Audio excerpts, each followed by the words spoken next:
किसको? ललित मोदी जी ने ट्वीट करके धन्यवाद किया उनका केस लड़ने के लिए। वो है भारतीय जनता पार्टी की नई दिल्ली लोकसभा से कैंडिडेट बांसुरी स्वराज जी। आज भारतीय जनता पार्टी ने एक ऐसे कैंडिडेट को खड़ा कर दिया है जो देश विरोधी और देश से गैर कानूनी रूप से फरार ललित मोदी जी के हक की लड़ाई लड़ती आई है। जब चंडीगढ़ में मेयर चुनाव की चोरी करने का प्रयास हुआ, जब चीफ जस्टिस ने उस चंडीगढ़ मेयर इलेक्शन को मर्डर ऑफ डेमोक्रेसी कहा, तो भारतीय जनता पार्टी के झूठे मेयर की तरफ से कौन सुप्रीम कोर्ट में खड़ा था? बांसुरी स्वराज जी खड़ी। तो आज मैं बांसुरी स्वराज जी को कहना चाहती हूं कि अपने कुकर्मों के लिए आपको देश से माफी मांगनी चाहिए। बांसुरी स्वराज जी के साथ साथ भारतीय जनता पार्टी को माफी मांगनी चाहिए कि उनसे बहुत भारी गलती हुई। हमने देश के दिल्ली के लोगों को भारतीय जनता पार्टी के कैंडिडेट्स की सच्चाई बताई थी कि किस तरह से यह भारतीय जनता पार्टी का एक पैटर्न है, भारतीय जनता पार्टी का एक तरीका है कि वो सबसे पहले यूजलेस लोगों को टिकट देते हैं। उसके बाद अगर वो गलती से जीत जाएं, चाहे उनके पार्षद हों, चाहे विधायक हों, चाहे सांसद हों, वो 5 साल के लिए जनता के बीच में जाते नहीं हैं, इलाके में दिखते नहीं हैं, जनता का काम करते नहीं हैं। 5 साल के बाद जब फिर से चुनाव आता है तो भारतीय जनता पार्टी इलाके के लोगों को बेवकूफ बनाने के लिए कहती है कि नहीं नहीं नहीं, भारतीय जनता पार्टी खराब नहीं है, वो इकलौता कैंडिडेट ही खराब था, तो हम अब कैंडिडेट बदल रहे हैं, अब आप फिर से हमें वोट देना कि हम 5 साल आपको और बेवकूफ बना सकें। कभी एमसीडी चुनाव में ऐसा करते हैं, कभी लोकसभा चुनाव में ऐसा करते हैं। और कल भी हमने भारतीय जनता पार्टी कि जब 5 कैंडिडेट्स की लिस्ट आई तो हमने यही देखा कि उसमें भारतीय जनता पार्टी ने 4 अपने सांसदों को इसी वजह से बदल दिया। उन्होंने नई दिल्ली से मीनाक्षी लेखी जी को बदल दिया, साउथ दिल्ली से रमेश बिधूड़ी जी को बदल दिया, वेस्ट दिल्ली से प्रवेश वर्मा जी को बदल दिया, चांदनी चौक से हर्षवर्धन जी को बदल दिया। लेकिन मैं भारतीय जनता पार्टी को यह बताना चाहती हूं कि अब दिल्ली वाले आपके हाथों बेवकूफ बनने वाले नहीं हैं। उन्होंने देख लिया है कि ये एक कैंडिडेट की बात नहीं है। भारतीय जनता पार्टी हर बार ऐसे नालायक कैंडिडेट लाती है जो जनता के लिए काम नहीं करते। और इस बार भारतीय जनता पार्टी ने तो सब हदें पार कर दी। नई दिल्ली से मीनाक्षी लेखी जी का टिकट काटकर उन्होंने एक ऐसे कैंडिडेट को टिकट दिया है जो बार बार देश हित के खिलाफ कोर्ट में खड़ी रही हैं, देश के विरोधियों को डिफेंड करती रही हैं। जी हां, मैं बांसुरी स्वराज जी के बारे में बात कर रही हूं, जो खुद एक वकील हैं।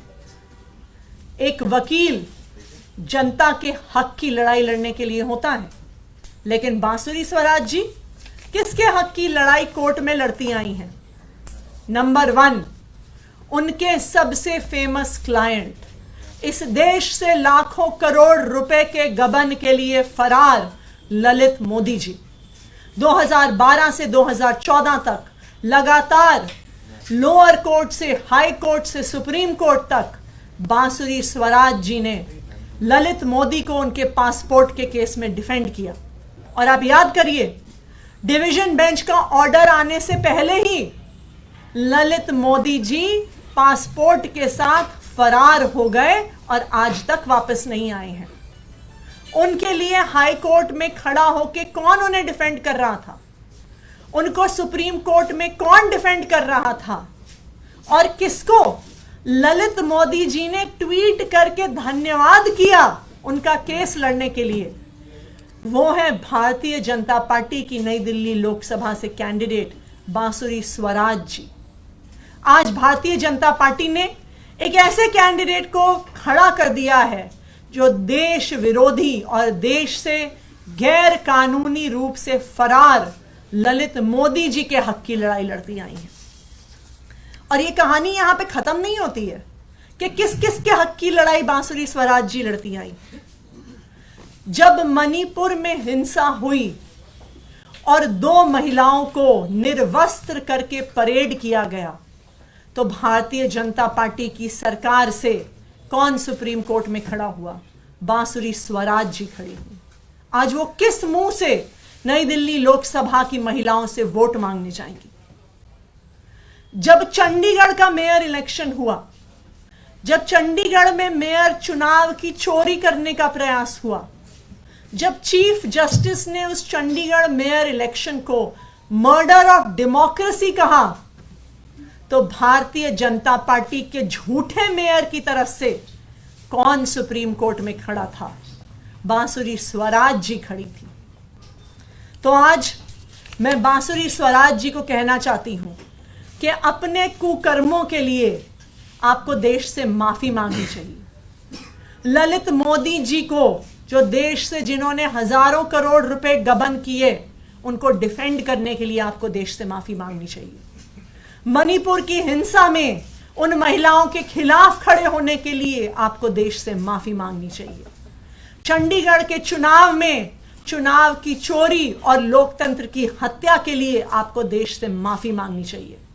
और आज मैं दिल्ली वालों की तरफ से भारतीय जनता पार्टी को यह कहना चाहती हूं कि नई दिल्ली से अपना कैंडिडेट भारतीय जनता पार्टी को बदलना चाहिए, वरना यह सामने आ जाएगा, पूरी दिल्ली और देश के सामने आ जाएगा कि भारतीय जनता पार्टी राष्ट्र विरोधी है, महिला विरोधी है और लोकतंत्र विरोधी है। बहुत ही मार्मिक है, बहुत ही भयावह है, क्योंकि ऐसा व्यक्ति जिसने राष्ट्र विरोधी ताकतों के साथ सुप्रीम कोर्ट में, हाई कोर्ट में खड़ी हुई, उसको भारतीय जनता पार्टी ने नई दिल्ली लोकसभा का उम्मीदवार बनाया, इससे ज़्यादा आहत करने वाली बात नहीं हो सकती। आज देश हाथ में है, दिल्ली हाथ में है। लोग पूछना चाहते हैं कि ललित मोदी ने जिस प्रकार से देश को हजारों करोड़ का चूना लगाया, उसमें बांसुरी स्वराज जी का जो उनको साथ मिला, ये तो राष्ट्र विरोधी है। एक बात और, चूंकि जो ब्रिजभूषण वाला जो मामला था, जिसमें पूरे देश ने देखा कि किस प्रकार से जो हमारी बेटियां, महिला रेस्लर्स जो थीं, जो महिला पहलवान थीं, जो देश के लिए मेडल्स लेके आई, जिनको माननीय मोदी जी ने कभी देश का गर्व बताया था, उनकी इज्जत को तार तार करने वाला व्यक्ति ब्रिजभूषण के खिलाफ जब महिला पहलवान बैठे, अपने आप में एक बहुत बड़ी बात थी कि उन भारत की बेटियों को, जो भारत के लिए गर्व का कारण बनी, उनको न्याय पाने के लिए जंतर मंतर और धरना करना पड़ा। उसके बावजूद भारतीय जनता पार्टी ने उस ब्रिजभूषण के खिलाफ कोई एक्शन नहीं लिया। और आपको जान के हैरानी होगी कि उस एक्शन न लेने का जो भाजपा का कार्य था, उसको डिफेंड किसने किया? भारतीय जनता पार्टी की नई दिल्ली लोकसभा के उम्मीदवार बांसुरी स्वराज जी ने। ये कहती हैं कि महिलाओं के लिए भारतीय जनता पार्टी बहुत काम करती है, तो आपने देखा ना तो मणिपुर की उन बहनों के लिए खड़ी हुई, उनके खिलाफ खड़ी हुई, और ना ही जो हमारी महिला पहलवान बेटियां थीं उनके साथ खड़ी हुई, राधा उनके खिलाफ खड़ी हुई। मैं भारतीय जनता पार्टी से जानना चाहता हूं, इस प्रकार के व्यक्ति को आपने इतनी बड़ी जिम्मेदारी वाली जो सीट दी है, इससे तो आप आज एक्सपोज हो गए हैं कि आप राष्ट्र विरोधी भी हैं, महिला विरोधी भी हैं, लोकतंत्र विरोधी भी हैं। और इसके लिए बांसुरी स्वराज जी के साथ साथ भारतीय जनता पार्टी को माफी मांगनी चाहिए कि उनसे बहुत भारी गलती हुई है। धन्यवाद। नेशनल दस्तक की आपसे गुजारिश है कि अगर इसको बचाना चाहते हैं तो नेशनल दस्तक को सब्सक्राइब करने के लिए रेड कलर के सब्सक्राइब बटन को दबाएं, फिर बेल आइकन की घंटी दबाएं। नेशनल दस्तक को बचाने के लिए बहुत जरूरी है कि हर खबर को शेयर करें, लाइक करें, कमेंट जरूर करें।